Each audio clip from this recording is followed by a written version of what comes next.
Hey guys, this is Brian from OK 4-Wheel Drive, and today we're going to talk about a 2015 Jeep JKU that we built for our customer. Our customer came to us with a goal in mind of building the ultimate street and trail Jeep. So to start off, what we did is we started with a Clayton long arm suspension along with 4.5-inch AEV HD coils, coupled that with some BP51s from Hemi and Emu, and some Terraflex speed bumps. On the road, this thing drives very well, and also on the trail, you know, with the long arm, you're going to get the articulation out of it and the good driving manners. So that's a pretty good upgrade for anybody who's serious about a good trail Jeep. Along with that, we installed some 40-inch Toyo Open Country MTs on some Method MR106 beadlocks. It's a true beadlock wheel. We powder coated the rings for the customer to kind of go with his taste, and that's a custom touch that we can add to anything that we do. Along with that, we did some Genrite 6-inch aluminum fenders front and rear to help keep these tires from chewing up the paint. We also installed Genrite inner fenders on that. Moving to the back, what we did is we installed some JW speaker taillights, and also what we did is we installed the Poison Spider rock crawler rear bumper and the swing out. Now on the Jeeps, when you upgrade to a bigger tire, the rear tailgate cannot handle the weight of anything really bigger than a 33.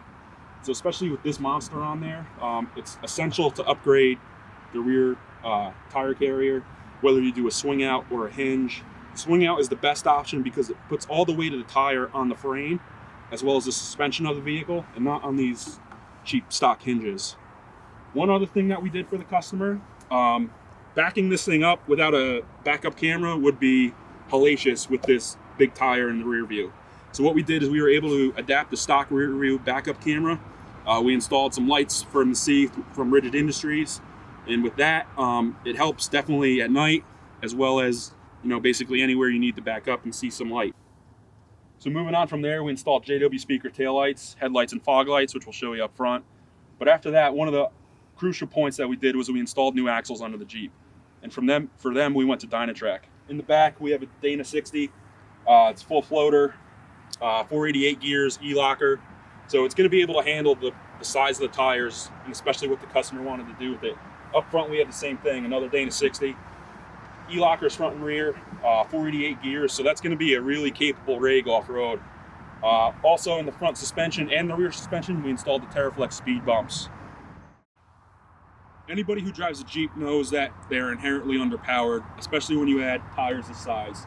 So one thing that we did for the customers, we installed a 6.4 Hemi through AEV and Mopar. The Hemi has about 410 horsepower, about 470 foot-pounds of torque.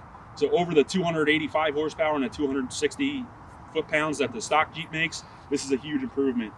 Along with that, we installed a PSC hydraulic assist setup to help turn these tires on the street, on the trail. You know, a lot of people don't realize that you need a lot of steering upgrades. This is probably the best bang for the buck that you can do with a tire this size. In the front, we installed the Poison Spider crusher bumper, as well as a Warren 9.5 CTIS winch, Factor 55 flat link, and the Factor 55 house fair lead, as well as JW speaker headlights, turn signals, and we have the JW speaker fog lights in the bumper. So one other thing that we did to this truck was we added the AEV snorkel.